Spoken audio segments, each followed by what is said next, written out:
Doctor కొట్టే Chennaiah, retired principal మరియు కర్నూలు జిల్లా బీజేపీ అధికార ప్రతినిధిని కూడా. జలం అవనికి బలం, ప్రాణికోటికి జీవనాధారం, మన పంట పొలాలకు ప్రాణాధారం.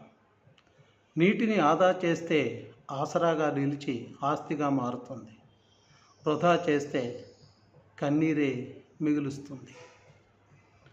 అలాంటి జలవనరులున్న సద్వినియోగం చేసుకోలేకపోవడం కర్నూలు నగరము, కర్నూలు జిల్లా దురదృష్టం.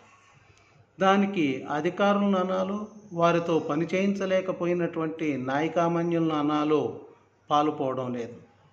నేనైతే నాయకులనే అంటాను. కర్నూలు జిల్లాకు ప్రాణాధారం తుంగభద్ర. హొస్పేట దగ్గర ఉన్నటువంటి తుంగభద్ర డ్యాములో నీళ్లు వదిలితే నేరుగా 310 కిలోమీటర్ల దూరంలో ఉన్న కృష్ణానదిలో సంగమేశ్వరం వద్ద కలిసి శ్రీశైలం వెళ్తాయి. ఆ నీటిని జిల్లా అంతా వాడుకోవచ్చు. అది చేతగాక ఈ జిల్లాను రాష్ట్రంలోనే అతి పేద జిల్లాగా మార్చారు. ముఖ్యంగా కర్నూలు నగరానికి మధ్యలో అందిరి నది ఉంది, తుంగభద్ర అనే 2 జీవనదులు ఉన్నాయి. కానీ కర్నూలు నగరము నీటి ఎద్దడితో నేటికి సతమతం అవుతూనే ఉంది. కారణము అధికారుల, ప్రజాప్రతినిధుల అలక్ష్యం, నిర్లక్ష్యం. ముచ్చటగా 3 ఏళ్ళు రాష్ట్ర రాజధానిగా ఉంది. ఆ తర్వాత కూడా ఆంధ్రప్రదేశ్లో ఒక ప్రముఖ పట్టణంగానే పేరు మారుమ్రోగుతూనే ఉంది.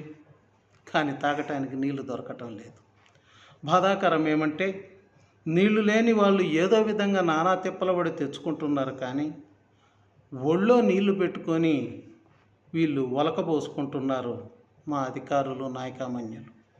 ప్రస్తుతం కర్నూలు జనాభా 6.5 లక్షలు. అలాగే బయట నుంచి మరో 1 లక్ష మంది వచ్చిపోయే వాళ్ళు ఉంటారు. ప్రభుత్వ లెక్కల ప్రకారం కర్నూలు నగరానికి 125 MLDల నీళ్లు అవసరం. కానీ నేడు సరఫరా అవుతున్నది కేవలం 87 నుంచి 90 MLDలు, అంతంత మాత్రంగానే. నగరంలోని కాలనీలకు ప్రతిరోజు తాగునీరు సరఫరా చేస్తున్నారు. కానీ కల్లూరు కాలనీలు అనబడే 16 వార్డులకు 2-3 రోజులకు ఒకసారి నీళ్ళు వదులుతున్నారు. ఇవి నగరపాలక సంస్థలో కలిసి కూడా దాదాపు 20 ఏళ్ళు అయింది ఈ కల్లూరు కాలనీలు. కానీ ఇంతవరకు నీళ్ళ కోసం వెంపర్లాడుతూనే ఉన్నారు. మళ్ళీ కొత్త కాలనీలను, పల్లెలను కలుపుకుంటూ పోతున్నారు. నగరపాలక సంస్థను అభివృద్ధి చేస్తుంది, కానీ నీటి పంపిణీ మాత్రం జరగట్లేదు. దాదాపు 7 లక్షల జనాభాకు 0.15 TMCల సామర్థ్యం ఉన్న సమ్మర్ స్టోరేజ్ ట్యాంకు ఏ మూలకు సరిపోతుంది? సుంకేసుల జలాశయం నుంచి నీటి మట్టం పడిపోతే నగరానికి నీటి ఎద్దడి తప్పదు. ఎందుకంటే అసలు సుంకేసుల డ్యామ్ కెపాసిటీనే 1.2 TMCలు. మరి రెండో స్టేజీ, మరి ఇది నీటి ఎద్దడిని తట్టుకోవాలంటే రెండో సమ్మర్ స్టోరేజ్ ట్యాంక్ ఏర్పాటు చేసుకోవాలి. ఆ ప్రయత్నాలు చేస్తారు, వదిలిపెడతారు, 10-12 ఏళ్ల నుంచి ఇదే తంతు జరుగుతూనే ఉంది. గతంలో చిన్నటేకూరులోని బయ్యన్న చెరువు, అలాగే తడకనపల్లి చెరువు, గారిగాయపురం చెరువు సమ్మర్ స్టోరేజ్లుగా మార్చుకొని హంద్రీ నీవా నుంచి నీళ్లు తెచ్చుకోవాలని చెప్పేసి ఒక ప్రణాళిక వేశారు. కానీ అవి కాగితాల మీదనే ఉన్నాయి.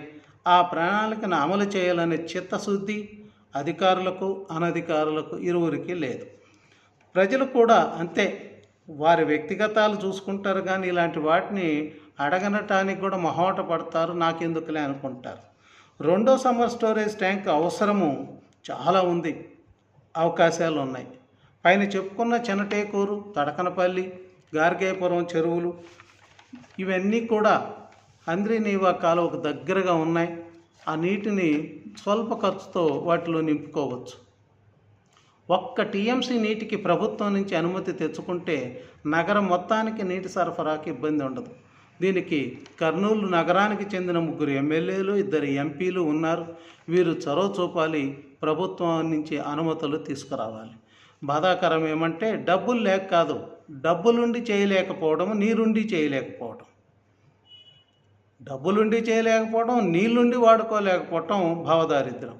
ఉదాహరణకు సుంకేసుల నుంచి మునగాలపాడు పంప్ హౌస్కు 82 కోట్లతో పైపు లైన్ వేయాలని నిర్ణయించారు, పనులు చేపట్టారు. 2 ఏళ్ళు దాటింది.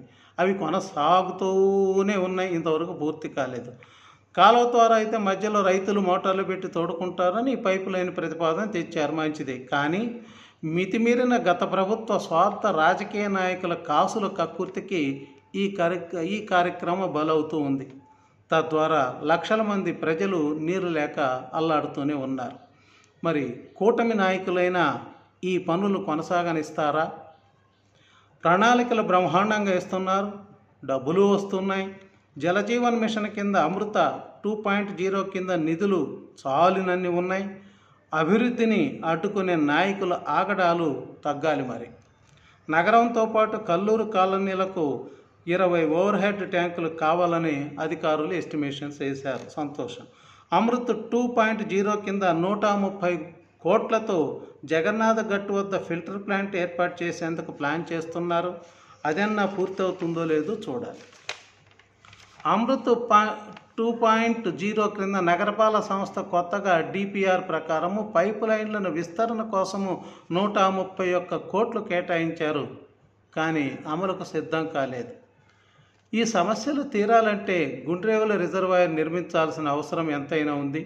2014లో చంద్రబాబు గారు అనుమతి ఇచ్చారు, కానీ నిన్నటి బడ్జెట్లో పైసా విధించలేదు.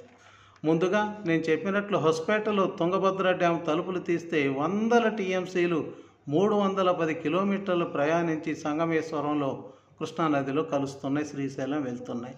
సగటున ప్రతి సంవత్సరము 200 నుంచి 500 టీఎంసీల వరకు కృష్ణానది నుంచి శ్రీశైలంలోకి వెళ్ళిపోతున్నాయి. అందులో గుండ్రేవుల వద్ద జలాశయం కట్టి ఒక్క 20 టీఎంసీలు పట్టుకుంటే ఆ జలాశయం